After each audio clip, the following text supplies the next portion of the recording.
NAP Connection is brought to you by the New Arts Program, a nonprofit art service organization in cooperation with Berks Community Television. The New Arts Program is supported in part by the Pennsylvania Council on the Arts, local government, businesses, NAP memberships, and individual contributions. Hello, good afternoon. Welcome to NAP Connections. I'm your host, Ron Schira, and we're going to be speaking with Amanda Condict today, who just happens to be the winner of the Coggins Award over at the Yoakum Institute. Now, the Coggins Award is a yearly award that is given to one artist who has done exceptional work for the Institute and for the community in general. So Amanda was voted into that, and here she is. Hi. Hello. How are you? I'm good, Ron. How are you? Yeah. So you getting along on this cold night? Yes, it's pretty cold. It's getting colder. Yeah. Yeah, it's December. Yeah, second day of winter. Yeah. So what we're going to do is I want to show some of Amanda's artworks. And also I'm going to be showing a little bit of an interview that I did with Susan Rohn, the executive director of the Yoakum Institute, where the exhibit of Amanda's work is being placed right now. So we're going to first go to that, Okay. so that we have an idea of. So we have something to talk about. Yeah, yeah. So.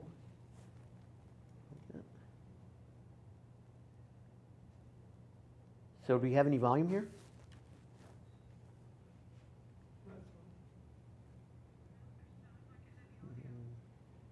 Not yet, it seems. Well, okay, well, then I guess we're not going to hear this. And,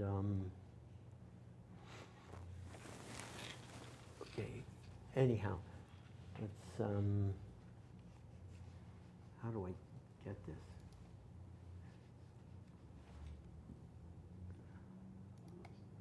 Do I have any, do we have any technicians here that can help me with this?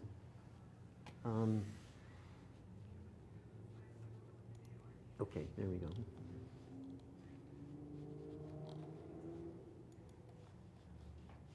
Okay, first off, we're going to start here with an installation view. You got that? There we go.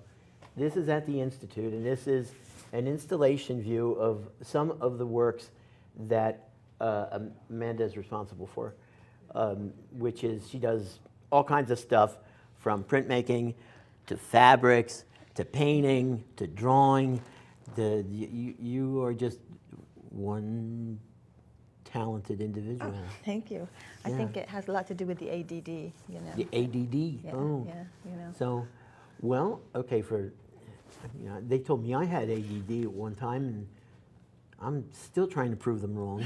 You don't have to prove them wrong. It's actually, I think, an advantage for creative people. Mm-hmm. Oh, cool. All right. So, so let's move ahead to the next picture here. Now, tell us a little bit about this. This one's called Cindy. And the idea here is that this is like if when you were a kid. I did paper dolls, yes. Yeah, paper dolls yes. and what do you call them? And you know, kids don't do them today anymore. I asked my students at Albright, because they're all in fashion, right? And when we learn to draw the a fashion flat, we draw over a figure form to kind of make it easier to know the proportions. I say, think of it like when you were a kid and you did paper dolls, and they look at me like, duh. Like they don't know what paper dolls are. They don't do them anymore. But yeah, when we were kids, I was obsessed with paper dolls. Yeah. Color foams. Yeah. Yeah. Oh no, I drew my own. You did your own. Oh yeah, I did my own paper dolls. You're yeah. one of those creative Yeah, types. I did Barbie. I did Sleeping Beauty. You know. Yeah. Yeah. Well, they have where you could cut out the dresses on either of them, and they have these little fold-over tags where you could like fold that little tab in the back over the figure, which is usually in its underwear or something. And Well, since I was doing women of a certain age, they didn't really want to pose in their underwear. oh, you know. okay. So they're all, it was originally going to be a series, and I was going to do a person for each letter of the alphabet. So Cindy is my C. Cindy I actually went to high school with. Oh, But I only did about 8 or 10 of them before I kind of moved on to something else. yeah, before you lost interest in it. Yeah, but yeah, they actually are paper dolls. They the clothing would fit on the doll, and in fact, the clothing I painted on watercolor paper and the doll, and they're cut out and pasted on the background.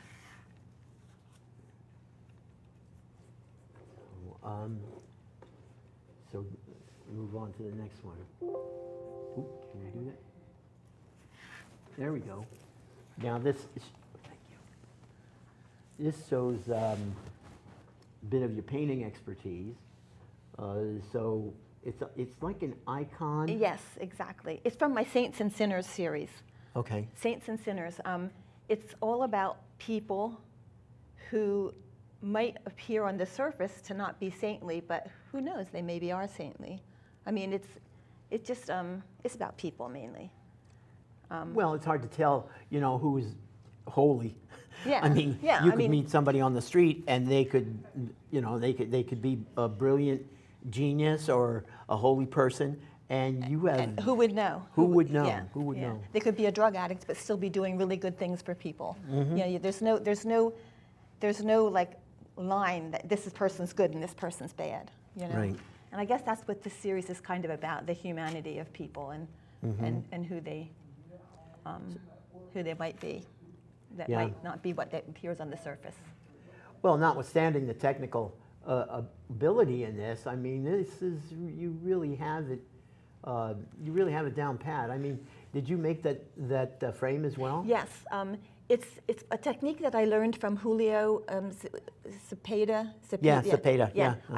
I learned it from him. I took a workshop at Cynthia's house, Cynthia Thomasette, Right. that he taught.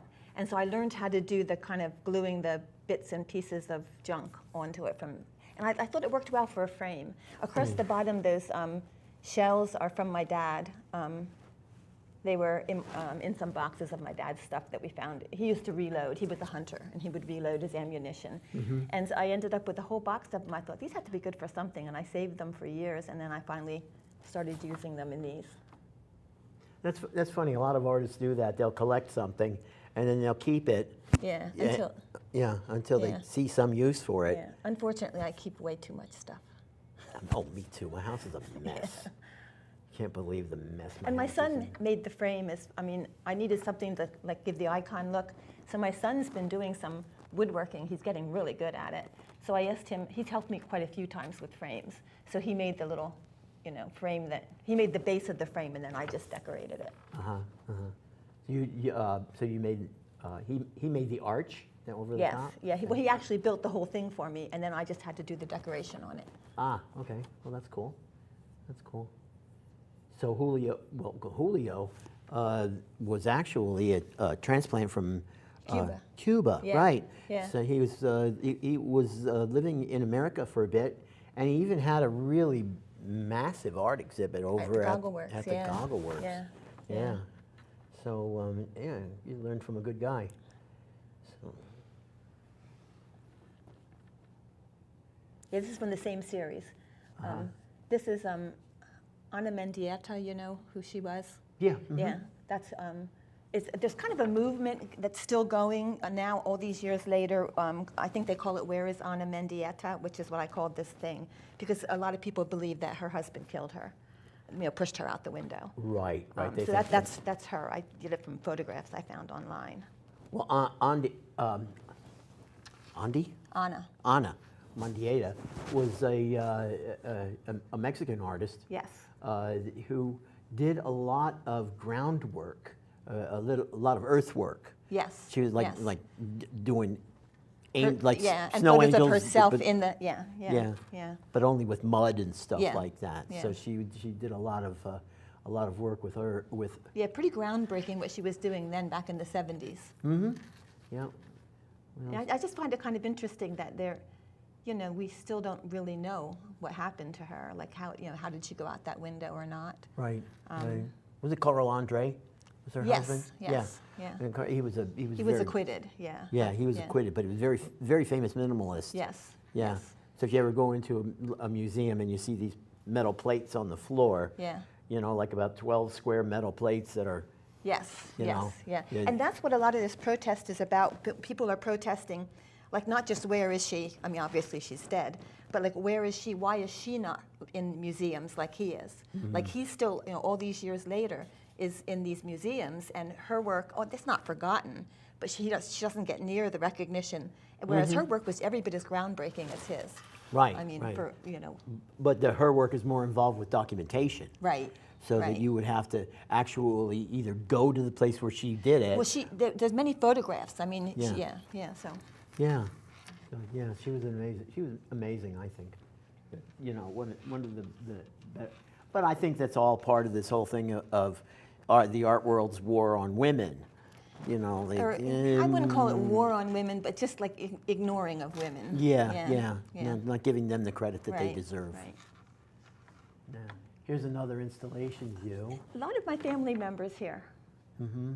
That's my husband with the broken arm.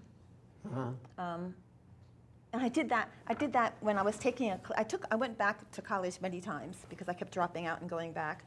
And I did that when I was taking an advanced drawing class. And I always figured that drawing was my skill, like I could draw better than I could paint. I mean, I drew since I was a kid, that's what I always did. And I'm taking this class with these kids. I was in my 40s probably, and there's all these kids in this class. And I couldn't get an A in any of my projects. It was George Sorrels, I don't know if you know him. Oh, yeah, I know he was George. a tough, I mean, he was a good guy, very, you know, dedicated to art and the way the masters did it and teaching you the proper way, but he was a tough grader. Yeah, he was. And I was getting so frustrated that that I thought I was good at drawing and I couldn't get an A. So finally, for the final project, I really went all out and did this. It's not quite life-size, but I threw a lot of energy and time and passion into it. I brought it in for the final critique. And he said, there, see, that's what I was talking about. I knew you could do this all semester. Why didn't you do this earlier? And I was still angry at him, but I got an A. Yeah. I got an A. Finally, I got an A. Easy does it, Mr. Sorrells, yeah. Yeah, some of these teachers you could just like say, well, like, okay, where did you get that bug? You know, but. And the woodcuts are my sons when they don't like to admit that it was them because it was in their early teen years. And they think I made them ugly, but you know, they were like 12. You didn't try hard enough. Yeah, exactly. I didn't try. I didn't get an A in that either. Yeah. So we'll move on to the next piece here. Oh, that's me. People tell me I made myself look very ugly and very angry. You look serious, we'll say that. Yeah. It's that orange and green, that contrast of opposites. And, yeah. You know, it was. This was painted during a pretty bad period of my life, though. So if I looked angry or unhappy, it's pretty understandable. You know, it was. So did you paint that from memory, or is that a mirror? Probably. You know, it was a very bad year, so I don't remember a lot about that year. Probably, though, I used photographs because. I can't remember. Yeah. I couldn't tell you. No, it's an oil painting, and the one above it was my husband. I did him too, and he looks just as angry. Oh. They're oil paint. Well, maybe not just as angry, but they're oil paintings. And I was going through a period where I was, you know, emptying my pockets or my purse at the end of the day, or what came out of the dryer out of pockets, and saving it in a pile because I save stupid stuff. And I would collage that on the board first. They're on board, not on canvas. And when I covered it with all these like receipts and dry cleaning, you know, tickets or whatever, then I would start painting on it. So most of that stuff you just barely see in the background. It's pretty covered up.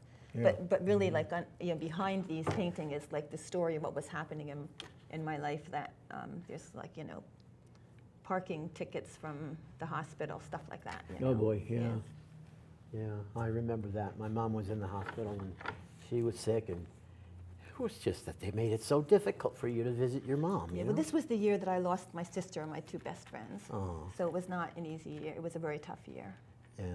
But I kept painting.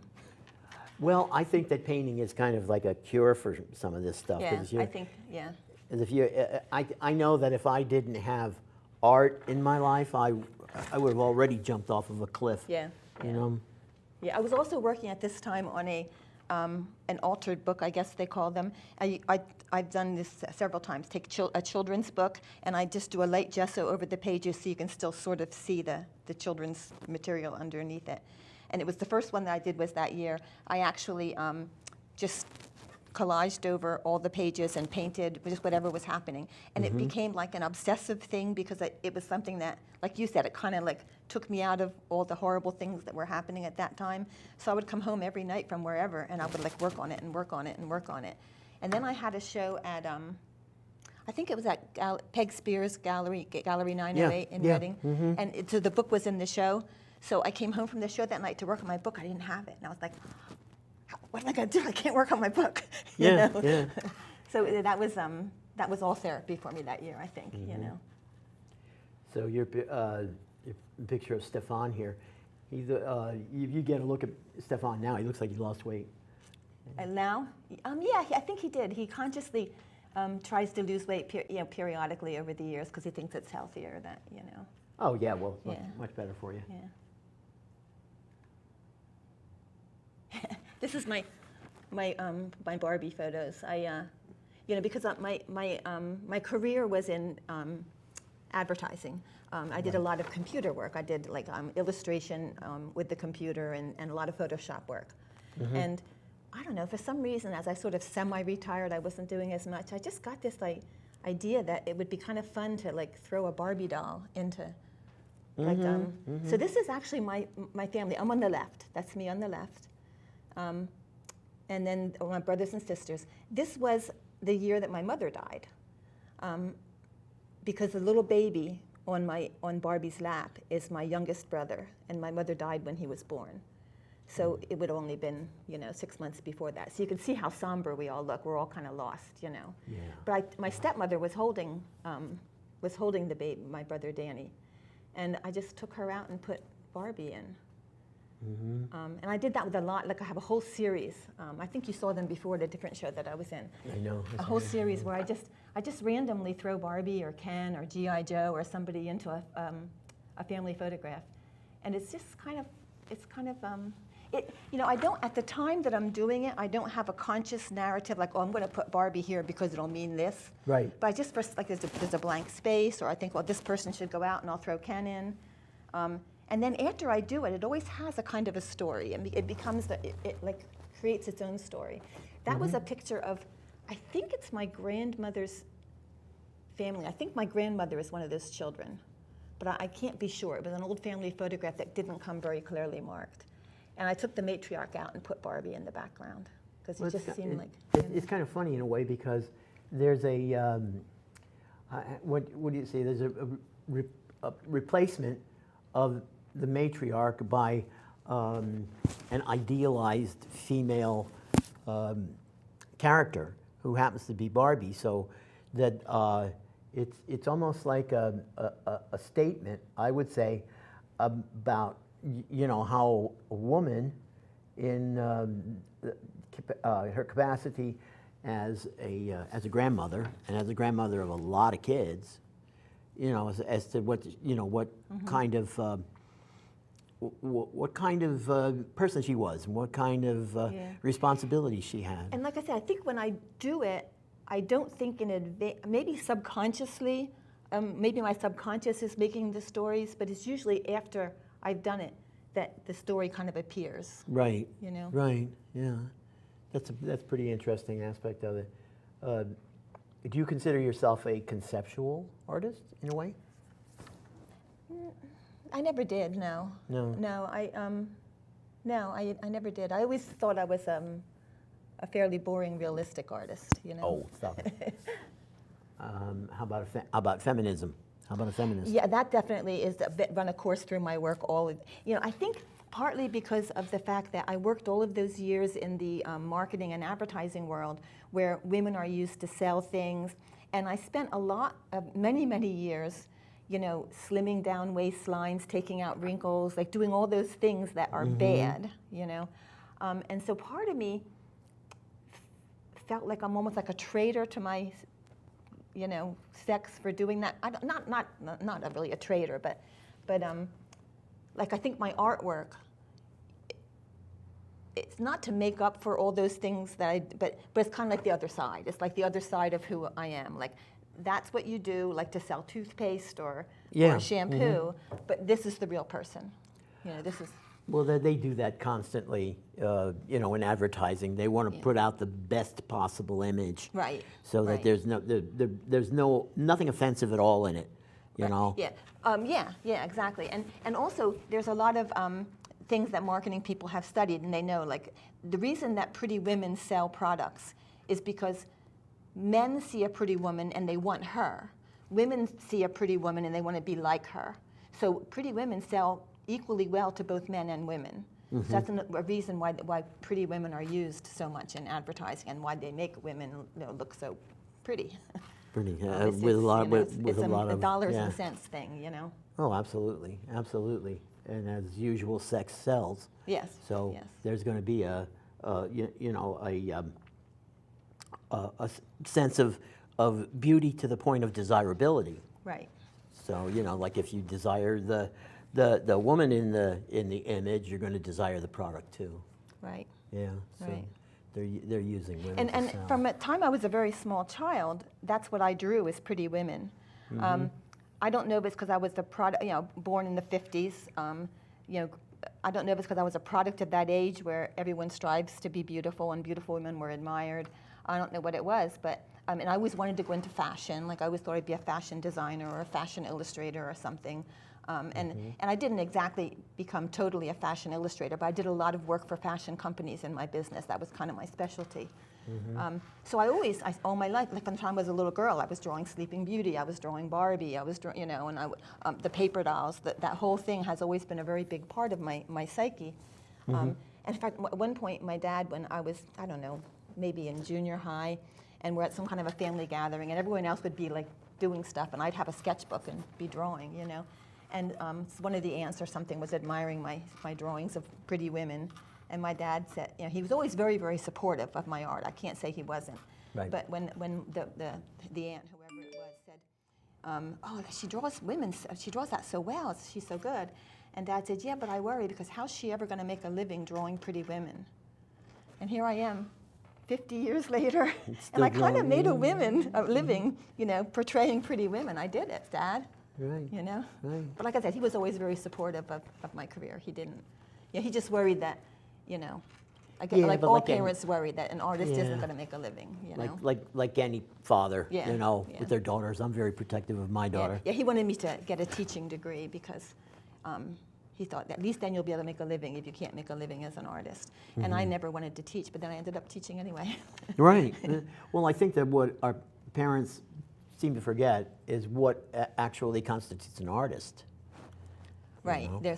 It's not just someone sitting at an easel painting. There's a right, and it's not that you're trying to sell something either. It's not like you're painting or drawing a product.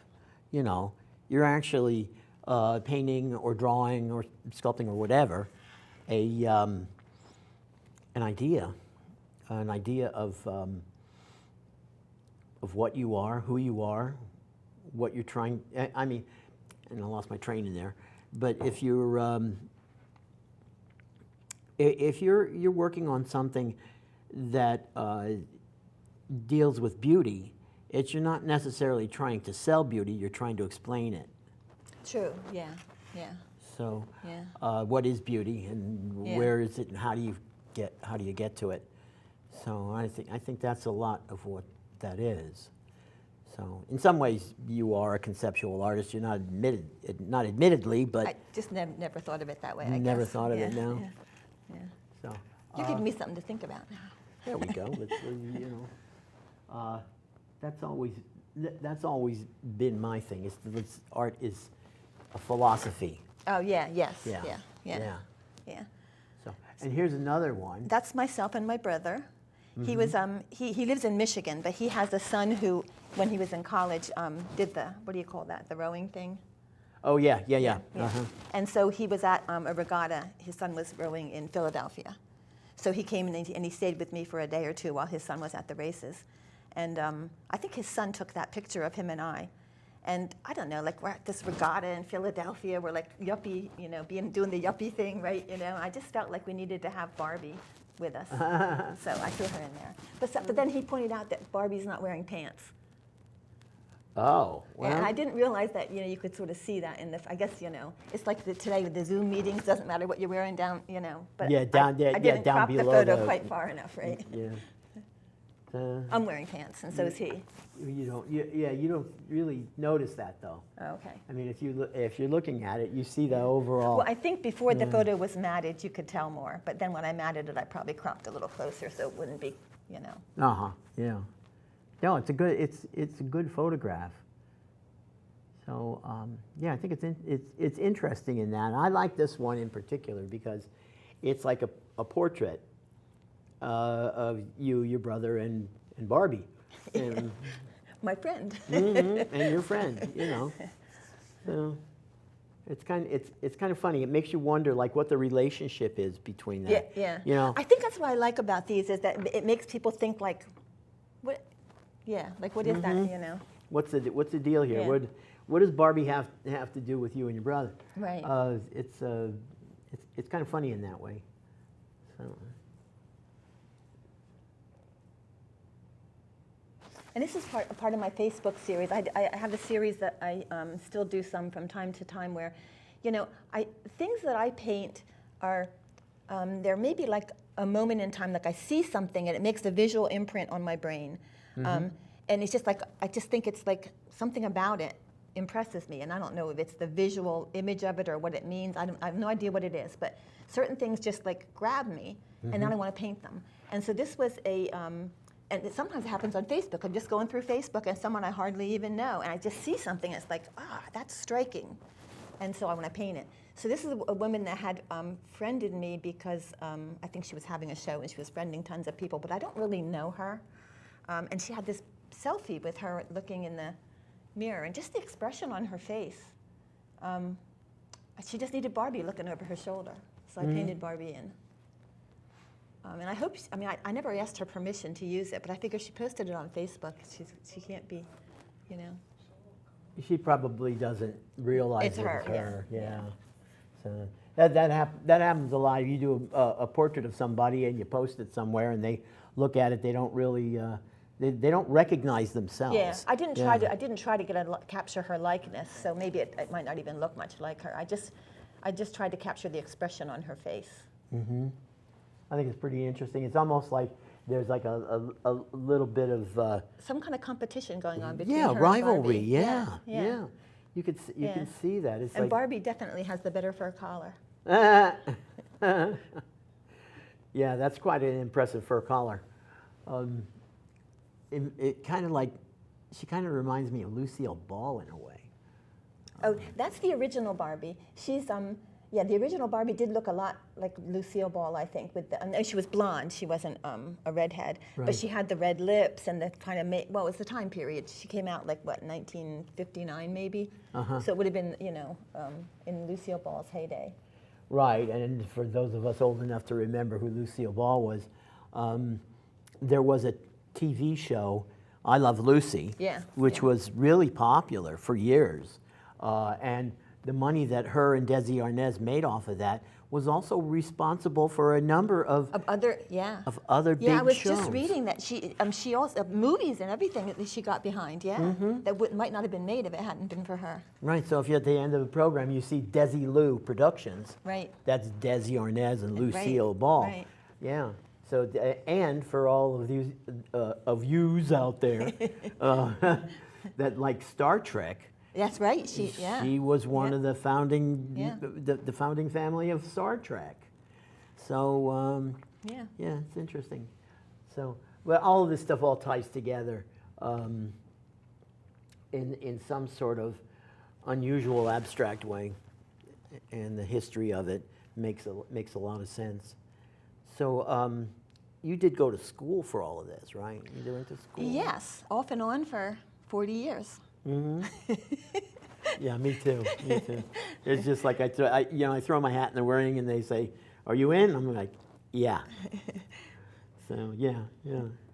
So tell us about your school. Where'd you go to school? Well, I went mostly to Kutztown. I kept going back. I went there 1 year and dropped out. Kind of an interesting story. I guess the ADD made it hard for me to function at a college level because I couldn't stay on track, you know. Right. I mean, back then we didn't know what ADD was, and I just felt like I was just failing and being lazy and stupid or whatever, you know. Right. But it just got too difficult for me, and so I dropped out. And I decided, well, I don't need to have a degree to be an artist. I mean, an artist doesn't need a degree, right? That's so true. I'm going to be a fashion illustrator. So I'm going to go and get a job drawing pretty ladies in pretty clothes for the newspaper. You were right? relying on natural talent. Yeah, that's what I figured. So I had no clue how the fashion industry worked. So I got my portfolio together with all the pictures of pretty women that I drew. And I started going around and getting appointments with HR in all of the local stores. Not realizing that they're not local stores, they're chains, and all of their advertising comes out of the corporate headquarters in Los Angeles or New York City or Philly or something. So I'm knocking on these doors and showing them my portfolio, and they're like shaking their heads and wanting to know if I want to be a cashier, you know, or sit, you know, work on the floor. Right. And so finally, you know, after a couple of months of doing this, I had no job, I had no money. I had gone to Boscov's. It was the one local store that did have a local advertising that I went to. I remember that. Yeah, and they called me after I had interviewed there and said, well, you know, we see that on your resume that you used to cashier in a grocery store in high school. We need a cashier. So I needed a job, so I took it. So you took it, yeah. So I worked there as a cashier for, I don't know, 6 or 8 months. And the head cashier was I forget his name, John somebody, but a really, really nice guy. And he kind of took care of his cashiers. Moors. He was very, you know, very good to us. And one person in advertising who was kind of on probation because she was a drinker and she wasn't showing up for work and stuff. Turns out she was being fired. So he came to me and said, you know, there's going to be an opening in advertising. And I know that's what you first applied for and what you want to do. Go in there and apply again. So I never would have known if he hadn't told me. So I did. I applied again and didn't hear anything. And he prodded me again and said, you know, did you hear anything? Well, they're going to hire someone. Go in there and tell them you want it. So I did. And they gave me the job on a temporary basis. We'll try you out and we'll see if it works. Oh, boy, thanks. So they did. I was there. And I was there maybe 6 months earning minimum wage, same as the cashiers. And the head cashier came to me again and said, so I think they like what you're doing. I don't hear any complaints. Have they given you a raise yet or told you you're permanent? And I said, no. Go in there and talk to them. You have to. So I did, and I got like 25 cents an hour. Yeah. And I was told, oh, yep, okay, you got the job. Well, that's a lot for that time, yeah. Yeah, and so I was there 5 years. It was my first real job in art, you know, drawing pretty women mostly. I mean, we also drew basketballs and, you know, china and whatever else they sold. But it was my first real job in the industry, you know, doing advertising work. And that's how I really kind of got started. Yeah. That's pretty standard for a lot of people around here. Yeah. I mean, But then I kept, you know, going back to college and then dropping out again and then going back again and dropping out. I took some classes at Albright when I worked there because I got to take them for free. And I took some classes at a couple at Pennsylvania Academy of Fine Arts and you know, wherever something seemed interesting to me, I would go back and take it. And then I ended up collecting all of my credits and sending them to the State University of New York, Empire State College. And you could do your the credits online there. So that worked for me because that by then I had my own business going and I was too busy like to be going somewhere for classes. Right, You know, right. so. That's understandable. Yeah, that's a lot. I mean, it's a lot of work. If you've got clients, Yeah, it was pretty intense. Yeah, to be trying to do that, and I think at the time I still had maybe like my youngest son or just 2 sons might have still been home. I don't know. I don't remember at what point it was. It's sort of, you know, a blur, all those years of going back and stopping and going. Well, yeah. Well, you don't really think about all of that stuff as you're doing it. Yeah. It's not like you're I wasn't keeping a diary. keeping a diary, Yeah, right? yeah. It's like a lot of people, they just live their life, you know. And if you're living your life, then you don't need Well, you don't need to document it. Yeah, and that's pretty much, I think, how I've done my life. I just kind of take it as it comes. I don't, like, I never had a master plan. So what encouraged you to get the Coggins Award? How did they? Well, I think it's because I really have done a lot of, I guess, volunteer work over the years. You know, I volunteered when Studio B first opened. I volunteered there for a couple of years. That's how I got to do that mural in Boyertown. I'm on the board at Clay on Main in Ole. I do a lot of volunteer work there. You know, I've taught at Yoakum. I've helped out with things with them there, and I just like I like to connect people. Like I'm a person who's very much about relationships and about people and, you know, personalities. And I just one of my friends told me a couple years ago, your biggest skill is that you connect people. Like this person needs this person says that, and you connect them. You know, eventually everyone in your life knows everybody else in your life because that's what you do. And so I think I've done a lot of those kind of connecting things for different arts groups in the area, which have kind of helped, just kind of helped them out, you know. And also when I was kind of winding my business, I did it for a long time, like maybe 40 years. And it was very good for me in that it allowed me to be a mom and raise my kids. And I had my business in my home first, and then when it got bigger and I had to hire people, I moved into an office, but still I was able to kind of control my destiny to a certain degree. Although I always say, people say, oh, you're lucky you don't have a boss, but yeah, I have 40 bosses. All my clients are my bosses. Yeah, all your you know? clients, yeah. And they all want something. Yeah, and at the same time, you know. But I think then at 2008, when that or 7, 8, I think, when that recession hit, right. A lot of my customers were not big outfits. They were like medium to small size businesses, and it hit them really hard. And some of them actually went out of business. Some of them like kind of pulled back and didn't do as much. So my business really wound down pretty fast. I still did I had a couple of clients, did a few things, but nowhere near what I used to do. And at first I was like devastated. It was like, but I was already teaching at Albright, so I had that income. So it wasn't like it was a horrible financial thing for me. But it was like all of my life I've been a commercial artist. All of my life I've been an illustrator and a designer. And that's like my identity.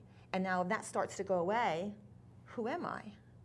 And it took me a couple of years to get over that hump and realize that's not who I am. That's something that I did. Right. But during that time period, one thing that really helped me was I said, I would say this to a couple people, they'll probably remember it.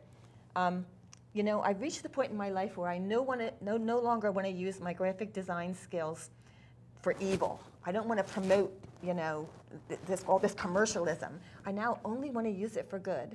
So what does that mean? That means that from here on out, I'm going to be doing work for nonprofits for free. For free, right? Yeah, because they don't have any money. They don't have any money. Well, right. Well, I remember that there was you put out a booklet over at Clay on Main. Oh, when I had the show, yeah, the show that I curate, which I've still it traveled around, and I'm trying to get another venue. The female gaze. Right. Yeah, women dealing women. And it's all women artists like myself who mainly use women as their subject or their inspiration. And it started out with like 6 or 7 of us, and each time we did another iteration of the show, I added a few more artists. It was at Clay on Main twice. Right. It was at an art gallery in Scranton, Artists for Art, or something like that.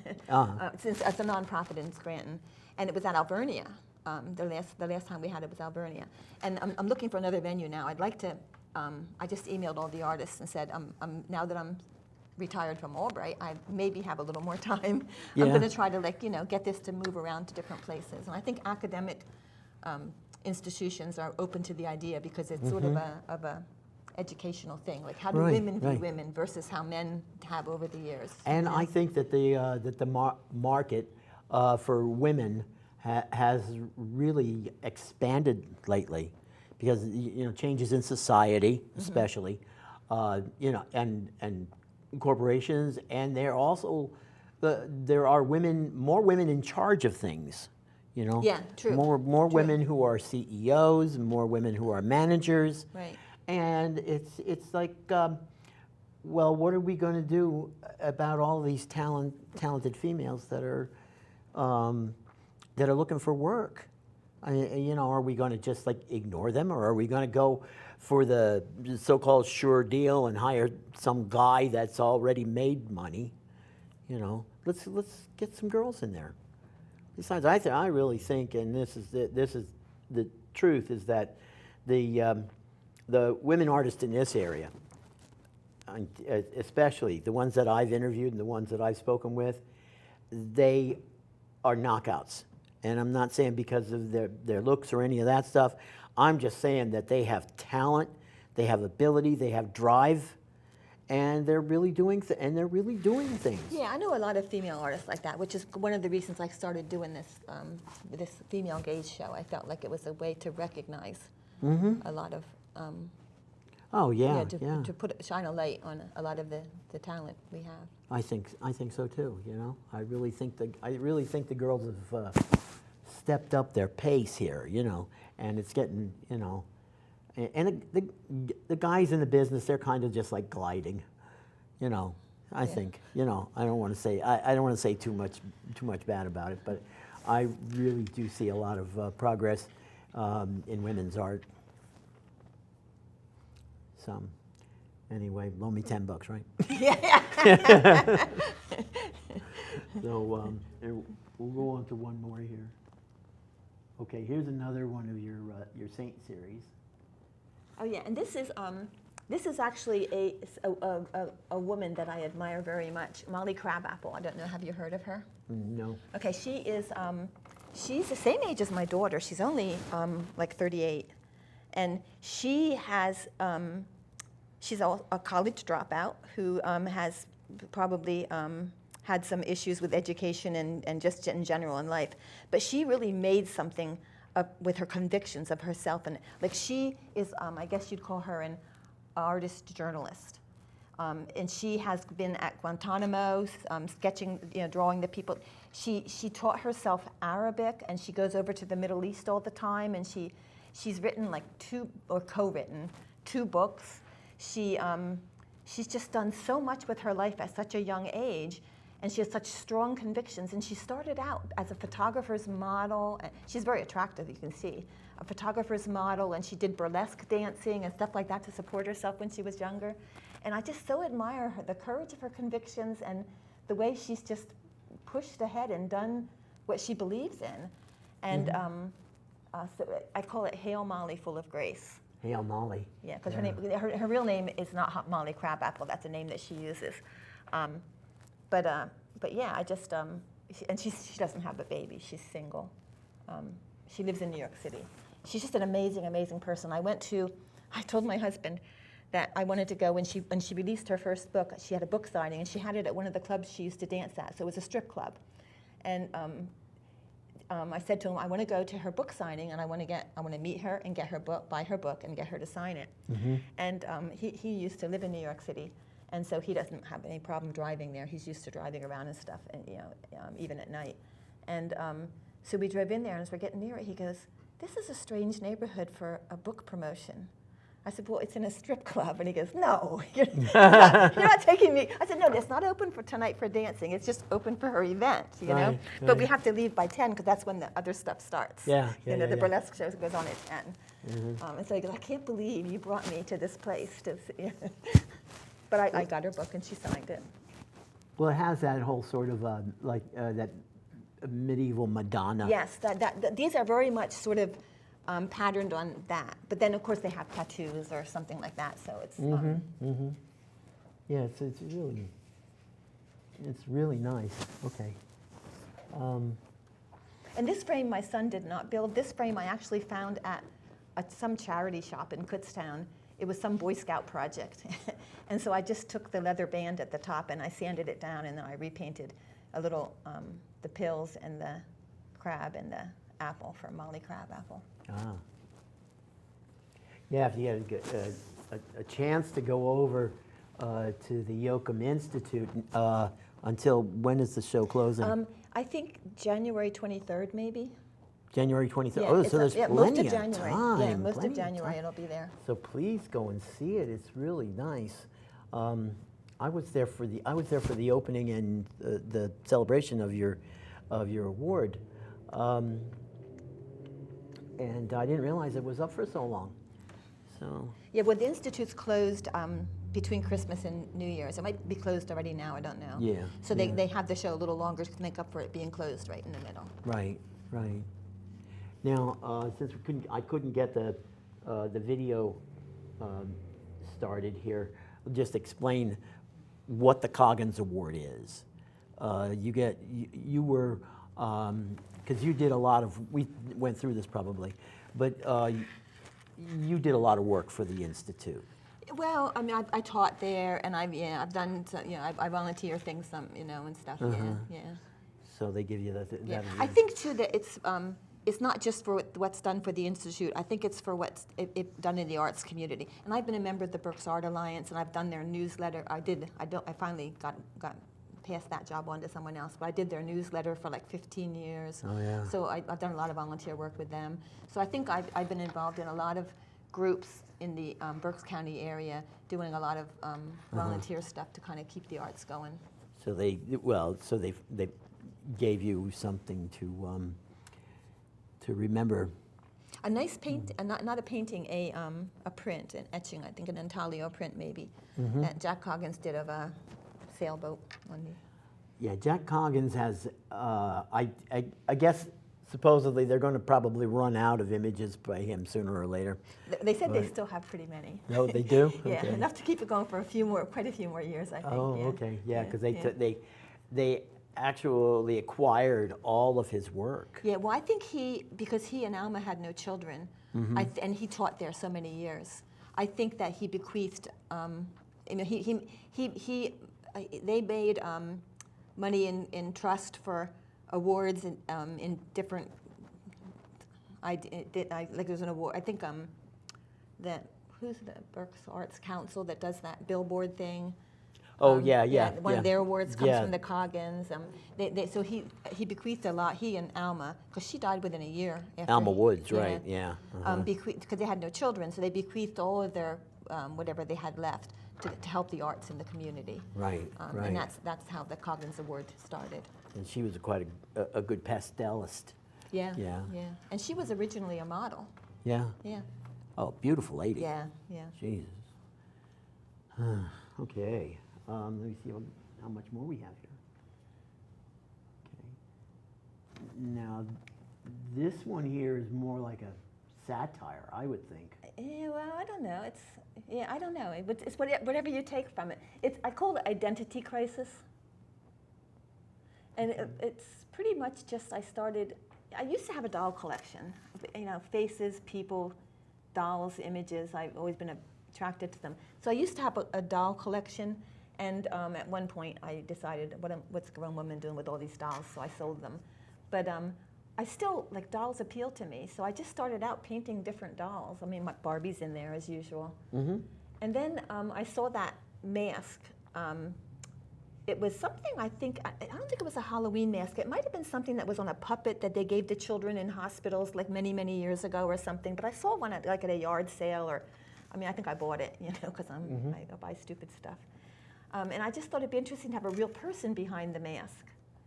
And then it just developed from there, wasn't. Mm-hmm. Mm-hmm. Now here's another installation view. But you know all these people. These yes, are they're portraits. actually, that's from my Facebook series. That photograph was on Facebook. It was taken at a Berks Art Alliance meeting. And something about, and it was 4 women. It wasn't, you'll notice the second from the left is Barbie. I threw her in there. But it was the 4 women, not counting Barbie, and they weren't all wearing green. And something about those 4 women just smiling at the camera, I don't know, it just grabbed me. So I thought I was going to paint them, but then I thought they really needed to have Barbie in their midst. Mm-hmm. So I threw her in there. Oh, and there's one of my paper dolls.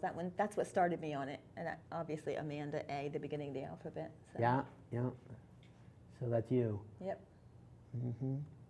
Now you did a number of different artists from that series. I think you. Yeah, well, a lot of my friends are artists, so yeah. that's who I asked. Yeah. This was just something, when I was told that I would have to fill the whole gallery for this Coggins Award, I started to panic because I didn't, that seemed like a lot of space to fill. So Phyllis, and I'll tell you, I could not have done this show without Phyllis's help, Phyllis Moser. Yeah. She was like my coach through the whole thing. But she said, well, just go through your sketchbooks. You have tons of work. Just start pulling stuff out. So I would pull out stuff and take pictures and send it to her. And this was the thing that I did. You know how on the internet people play games and they do stuff that, like, oh, do this or do that? Well, a lot of artists do this thing like, once a week, like the Inktober, things like that. But this was someone in the fashion world that would have you do a picture. Okay, this week we're going to do this person's show. And just do some kind of reprint. So that was from, I forget even who it was, some designer. And that's what I did, because he had a lot of patterns in his, so I did one of the patterns, and I did the one model with the one outfit. And I just posted it online, and that was the end of that. And then I was going through my sketchbook, and I thought, well, some of these black and white artworks are kind of interesting. So I Phyllis actually framed it for me. And I think that one she wants. I think I'm going to make her a gift of that. I think she said that's the one that she likes. I'll have to ask her again. Well, Phyllis is very much into black and white ink. Yeah, and pattern, I think. So And I'm pretty sure pattern, that's it. So that, yeah. Yeah. So it's reserved for her. Yeah, very nice. Oop, that's the information about the show. So we've already spoken about that. We already spoke about that. Okay. Now here's one of My Facebook series. That was a picture that a friend, the girl in the woman in the red dress is a friend of mine, and she did one of these master's MFA programs where you do it mainly online, but in the summer you go for a residency. And that was during her residency, and at the end of maybe the end of the residency, they had a party, and they were supposed to dress like prom dresses or something. And so she posted that picture on Facebook, and just something about the poses, her in her red strapless number and the guy sitting next to her in the dress. I just thought, and then the guy with the camera, totally out of place, right? Right. And it just grabbed me. And so I made obviously some changes. I added the dolls on the end. I lined up the chairs like in a doctor's waiting room, and I call it in the waiting room, because who knows what happens in a waiting room, right? Right. Well, you could change your life in a waiting room. All you have to do is meet the right person. Right, and wait. And wait. That was that joke where they say, "How do I get a ticket to get into this?" And they said, "Well, just tell us your birthday and wait." So you're gonna say, like, "Okay, I was born 1952 and I weigh 130 pounds." I'm sorry. This one here is a little bit out of character. Yeah, but it's well, pretty. it is, because it was some of the paintings and the artwork in the show is demos I've done for students. And this was a private student, and he wanted to learn how to do a landscape. And he picked out this photograph. And I thought, I don't do landscapes. I don't even know how. So I have to paint it first to figure out how to do it so I can teach him.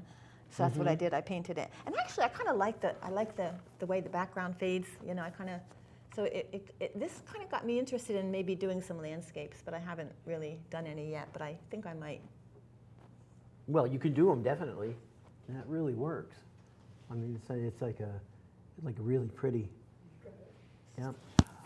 Okay, we have 1 minute left before Okay. this show is over. Okay. So, have I missed anything? Is there Nothing that I anything can think you, of. No. anything you would like to say? What's next for you? Well, I'm really hoping that I keep the momentum and keep on painting, but with the scatteredness I have, it's gonna. But no, but I'm excited about painting more. I've been doing some commissions. I've had some people, especially since the show and seeing me post online, that have asked me to do things like paint my dog, paint my kids. But Yeah, I'm getting that too. Yeah. I'm getting people saying, well, will you do a portrait of my cat for me? Yeah. That sort of thing. Well, Yeah, okay. Yeah, I'll do I it. found I did a couple dogs now. It's not as hard as I thought it would be. Dogs have personality too, Yeah. Well, I'm getting the goodbye signal. So I do want to thank you for coming here and talking with us Thank tonight. you for having me. It was fun. Thank you, Amanda. It's always a pleasure to see you. Always a pleasure. My pleasure. Now you as owe me well. $10. No. No, I don't need. I'm just kidding. But if you're,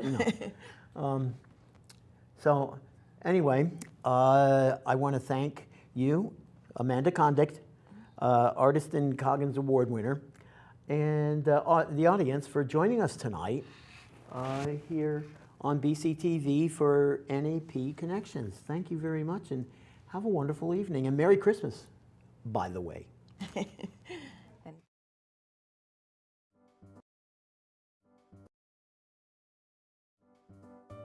NAP Connection originates from the Berks Community Television Studios in Reading, Pennsylvania. Please check your local listings for airtimes. For more information, please contact the New Arts Program at 610-683-6440 or visit the exhibition space at 173 West Main Street.